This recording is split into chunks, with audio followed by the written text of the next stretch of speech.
వ్యవహరించట్లేదు, హోందాగా ప్రవర్తించట్లేదు. ఇలా వచ్చి అలా వెళ్ళిపోతారని అందరూ ఊహించినట్టుగానే అదే చేశారు.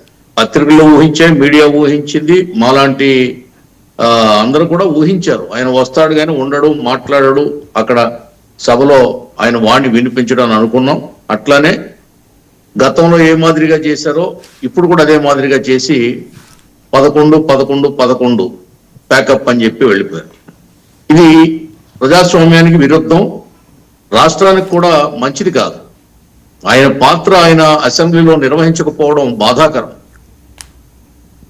ఒక మాజీ ముఖ్యమంత్రిగా, ఒక పార్టీ అధినేతగా 11 సీట్లు వచ్చినా 12 సీట్లు వచ్చినా తప్పనిసరిగా సభలో ఉండాల్సినటువంటి ఆవశ్యకత ఉందని చెప్పి ఆయన తెలుసుకోవాలి. ఆ మాత్రం పరిపక్వత లేకపోతే రాజకీయాల్లో మంకుపొట్టుకి, మూర్ఖత్వానికి ఆ కాలం చెల్లిపోయింది. ఇప్పుడు అది కరెక్ట్ కాదు, ఎవరికీ నచ్చలేదు, ఏ ఒక్కరికి నచ్చలేదు. ఆయన ఈవేళ తీసుకున్నటువంటి నిర్ణయం మారుతుందేమో అనుకున్నాం. ఈవేళ శాంతి భద్రతలు లేవు రాష్ట్రంలో అని చెప్పారు. సభలో ఉండి దాని గురించి మాట్లాడాలి. అలాగే అనేక వివాదాలు ఉన్నాయి, విషయాలు ఉన్నాయి, అంశాలు ఉన్నాయి. వాటికన్నిటికీ సభ క్లారిటీ ఇవ్వబోతుంది. ఇప్పుడు సభా వేదికగా శాంతి భద్రతల గురించి, ఇతరితర ఈ మధ్య కాలంలో వస్తున్నటువంటి అనేక అంశాల గురించి ప్రభుత్వం క్లారిటీ ఇవ్వబోతుంది. అలాగే అభివృద్ధి గురించి కూడా, రాష్ట్రం యొక్క సంక్షేమం గురించి కూడా ప్రభుత్వం క్లారిటీ ఇవ్వబోతుంది సభ సాక్షిగా. దాన్ని ఎందుకు ఆయన సద్వినియోగం చేసుకోరు? ఎవరు కాదంటున్నారు? ఎవరు వద్దంటున్నారు? ఎవరు ఆయన ఇబ్బంది పెడుతున్నారు? ఎవరి మీద ఆయన కోపగిస్తున్నాడు? కాదండి, ఆయన అడిగిన టైం ఇచ్చేయచ్చు కదా. ఆయన అడిగిన టైం ఇచ్చేయచ్చు. 11 మంది ఎంతసేపు మాట్లాడతారు? పోనీ ఏమండి వర్మ గారు, ఆయన అడిగిన టైం బట్టి ఇచ్చేయచ్చు కదా, ఎంతసేపు మాట్లాడతారు 11 మంది? ఎవరేమన్నారండి? ఎవరేమన్నారు? ఎవరు కాదన్నారు? ఎవరు వద్దన్నారు? ఎవరు అఫీషియల్ గా కావాలట, అన్అఫీషియల్ గా కాదు. ఆయనకి ప్రతిపక్ష ఏదో ఒళ్ళో పడుతున్నా దళ్ళో పడుతున్నా అంటూ వచ్చాడు. ఆయన కాళ్ళు చెప్పుల్లో పెట్టుకుని వచ్చినట్టుగా వచ్చి అసలు ముఖమే బిక్క చచ్చిపోయి ఏదో మనిషి ఆ ఫీలింగ్లే అది వేరేగా ఉన్నాయి ముఖంలో. ఎందుకు వచ్చాం, అసలు ఎందుకు ఇక్కడ నిలబడ్డాం, అవసరం అయింది నాకు అని ఒక రకమైన ఉక్కిరి బిక్కిరి అవుతున్నాడు. ఆయన ఓ రకంగా అసహనం ఫీల్ అవుతున్నాడు, అవమానం ఫీల్ అవుతున్నాడు. అది తగదండి నాయకుడికి. ఇప్పుడు తెలుగుదేశం పార్టీ చరిత్రలో ఎప్పుడు 23 సీట్లు రాలేదు, మొన్న 19లో తప్ప. అంత తక్కువ సీట్లతో కూడా చంద్రబాబు నాయుడు గారు హోందాగా సభకి వెళ్ళారు. తనకంటే వయసులో చిన్నోడైన ముఖ్యమంత్రి దగ్గర నిలబడి మాట్లాడాడు. అందరూ మూకుముడిగా దాడి చేసినా కూడా మొక్కవోని ధైర్యంతో ధీరత్వంతో ఆయన సభను ఎదుర్కొన్నాడు. ఆయన ఎంత హేళన చేసినా అవహేళన చేసినా సభను విడిచి రాలేదు. ఎప్పుడు వచ్చాడంటే ఆ సభలో లేని ఆయన శ్రీమతి గారి గురించి చర్చ జరిగినప్పుడు, ఆరోపణలు వచ్చినప్పుడు, అవహేళన చేసినప్పుడు మాత్రమే ఆయన కన్నీరు పెట్టుకుని బయటకు వచ్చాడు. ఓకే, అటువంటి సంఘటన ఇప్పుడు ఏదైనా జరిగిందా? అటువంటి ప్రవర్తన సభలో ఎవరన్నా ప్రవర్తించారా? ఆయన ఎవరన్నా అవమానించారా, దూషించారా, ద్వేషించారా, హేళన చేశారా? లేదే. మరి ఎందుకు ఆయన అలుగుతున్నాడు? ఏంటి అసలు ఆయన ఎజెండా ఏంటి? ఆయన స్కెచ్ ఏంటి? ఇలా అయితే ప్రజల హృదయాలను ఎలా గెలుస్తాడు ఆయన? ఆయన పార్టీని మళ్ళీ ప్రజల్లో ఏ విధంగా నమ్మకాన్ని కలిగిస్తాడు ఆ పార్టీ మీద? అది ఆయన ఆలోచించుకోవాలి. కాబట్టి ఇప్పుడు 2 పాత్రలు మేమే పోషిస్తాం. ప్రతిపక్ష పాత్ర మేమే పోషిస్తాం, పాలకపక్షం పాత్ర మేమే పోషిస్తాం. ఇంకా సభలో ఉన్నాయి 3 మిత్రపక్షాలే, కూటమి ప్రభుత్వం ఉంది, ఎవరు లేరు. అది కూడా గుర్తించట్లేదు జగన్మోహన్ రెడ్డి గారు. కనీసం ఆయన ఉండకపోయినా ఎమ్మెల్యేలను ఉంచాలి కదా, ఎమ్మెల్యేలను పోరాడమని చెప్పాలి కదా. ఒక్కడు చాలు సార్ 100 మందిని ఎదుర్కోవడానికి, దమ్ము, ధైర్యం, ఐడియాలజీ ఉంటే. ఇది ప్రజాస్వామ్యం. మనం చూడలేదా గతంలో? వెంకయ్యనాయుడు గారు ఒక్కడే ఉండేవాడు బీజేపీ తరఫున, జైపాల్ రెడ్డి గారు జనతా పార్టీ తరఫున ఒక్కడే ఉండేవాడు, ఓంకార్ గారు ఆ పార్టీ తరఫున ఒక్కడే ఉండేవాడు, బివి రమణయ్య గారు రిపబ్లికన్ పార్టీ తరఫున ఒక్కడే ఉండేవాడు. ఈ ఎందరిని చూడలేదు సార్ మనం. ఉమ్మడి రాష్ట్రంలో బిఎస్పీ తరఫున లాస్ట్ సభలో ఒకడు ఉండేవాడు.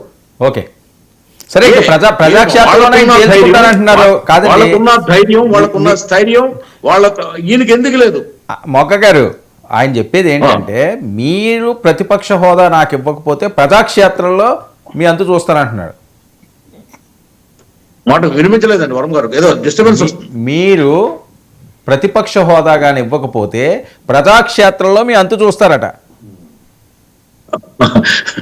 ఎవరంతూ ఎవరు చూస్తారనేది అది ప్రజాక్షేత్రంలోనే జరుగుతుంది. యుద్ధం అనేది ప్రజాక్షేత్రంలో జరుగుతుంది.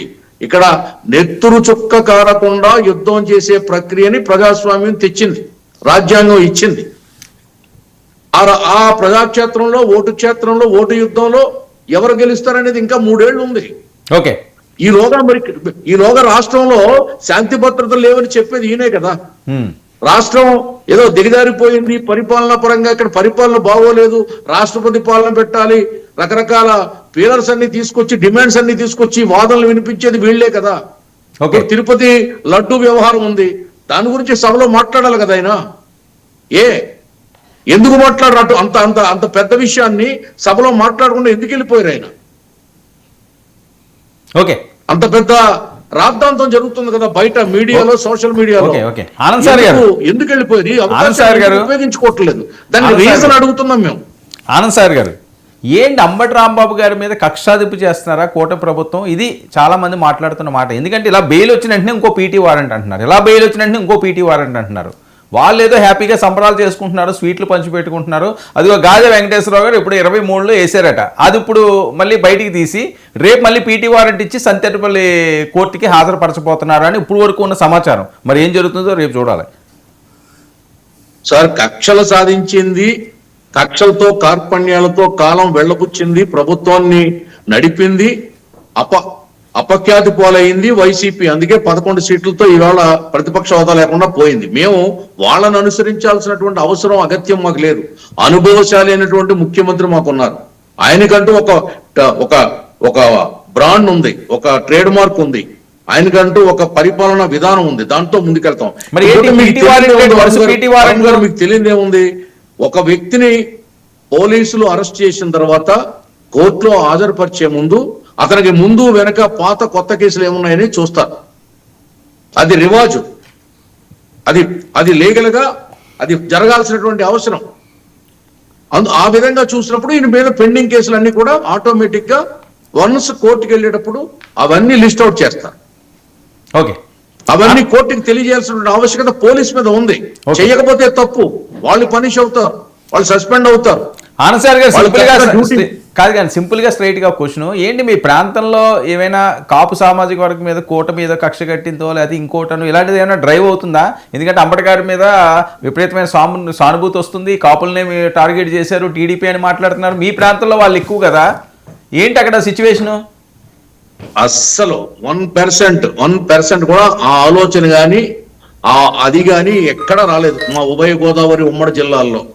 అది అంబటి రాంబాబుని కాపు నాయకుడిగా చూసే రాజకీయ నేపథ్యం ఆయనకి లేదు. ఆయన అనేక వివాదాల్లో చిక్కుకున్నటువంటి వ్యక్తి, వివాదాస్పదమైన వ్యాఖ్యలకి కేరా పెట్రస్ ఆయన బిహేవియర్ కానీ బాడీ లాంగ్వేజ్ కానీ. మంత్రిగా ఉన్నప్పుడు పోలవరం గురించి ఏం మాట్లాడానా, నేను ఇంజనీర్నా, నాకు తెలియాలా లెక్కలో కొలతలో, ఇటువంటి మాటలు. ఆయన వ్యక్తిగత జీవితం గురించి చాలా చాలా ఉన్నాయి.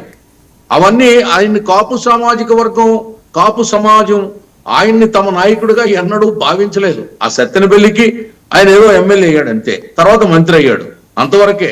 ఒక రాష్ట్ర మాజీ మంత్రిగా, వైసీపీలో ఒక కీలక నాయకుడిగా, జగన్ కి అత్యంత సన్నిహితుడిగా ప్రజలకు తెలుసు. ప్రజలు ఆ విధంగానే అతను ట్రీట్ చేస్తారు తప్ప కాపు సామాజిక వర్గానికి ఆయన ఒక అధినాయకుడిగా, ఆరాధ్యుడిగా.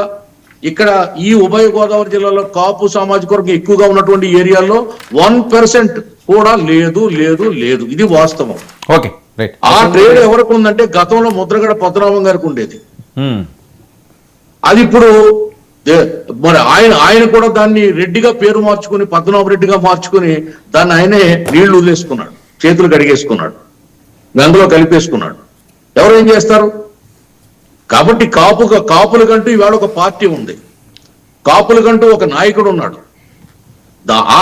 ఈవేళ కాపు యువత అంతా పవన్ కళ్యాణ్ గారు వెనకాల ఉన్నారు, ఆయన వెంట ఉన్నారు, ఆయన్ని ఆరాధిస్తున్నారు, ఆయన అడుగులో అడుగు వేస్తూ నడుస్తున్నారు. యువత, కోట్లాది మంది యువత. ఆ పరిధి దాటి ఎవరు కూడా ఆలోచించట్లేదు, ఇది గమనించుకోవాలి. అందుకే కూటమిలో చిచ్చు పెట్టి పవన్ కళ్యాణ్ గారిని మళ్ళీ ఏదో ఈ కూటమి నుంచి విడగొట్టి లబ్ధి పొందాలనేది వైసీపీ మొన్నటిదాకా ఒక ఎత్తుగడ వేసింది. కానీ మెచ్యూర్ అయినటువంటి మెచ్యూరిటీతో ఉన్నటువంటి పవన్ కళ్యాణ్ గారి ముందు ఆ కుప్పి గొంతులు పనిచేయట్లేదు. గతంలో పవన్ కళ్యాణ్ గారు వేరు, ఇప్పుడు పవన్ కళ్యాణ్ గారు వేరు. ఇది 100% మెచ్యూర్డ్ పొలిటీషియన్, మెచ్యూర్డ్ లీడర్. అందరూ ఆపాల గోపాలం ఆయన అభిమానిస్తున్నారు. అన్ని కులాల్లో ఈవేళ పవన్ కళ్యాణ్ గారికి ఫాలోయింగ్ ఉంది, అభిమానులు ఉన్నారు. ఓకే.